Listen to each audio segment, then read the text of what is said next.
Hi friends, welcome to my channel. দেখো, আজকে আমি চিকেন পকোড়াটা করছি। ম্যারিনেশনটা তোমাদের দেখাচ্ছি।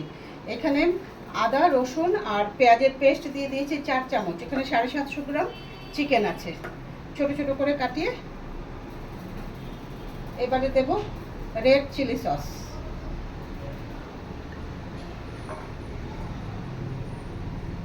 এবারে দিলাম সয়া সস,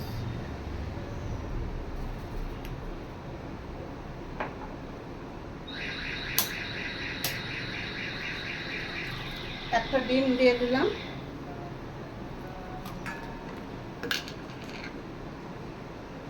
নুন দেব। নুনটা কিন্তু দেখে নিয়ে দেবে, বেশি দিলে একদম নুন কাটা হয়ে যাবে। আর সঙ্গে দেব কর্নফ্লাওয়ার। তোমরা কিন্তু ময়দাও দিতে পারো, কর্নফ্লাওয়ার না থাকলে ময়দাও দিতে পারো।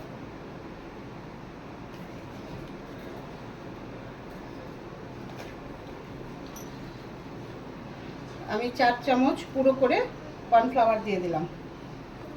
এবারে ম্যারিনেশনটা সুন্দর করে করে এটা রেখে দেব প্রায় 15-20 মিনিট।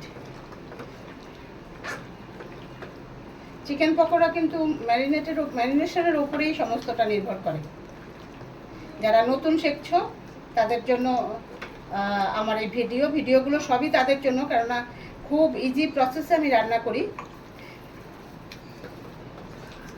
খুব তাড়াতাড়ি হয়ে যায়। সবার হাতে এখন তো আর সময় থাকে না, খুব তাড়াতাড়ি রান্নাগুলো হয়ে যায়। এটার মধ্যে আমি একটুখানি চিনি দেবো, অল্প একটু, একদম অল্প একটুখানি চিনি দিয়ে। তোমরা চিকেনের পরিমাপ অনুযায়ী কিন্তু সমস্ত মশলাগুলো দেবে। দেখো, আমার ম্যারিনেশনটা হয়ে গেল। এবারে এটা আমি 25-30 মিনিট রেখে দেবো।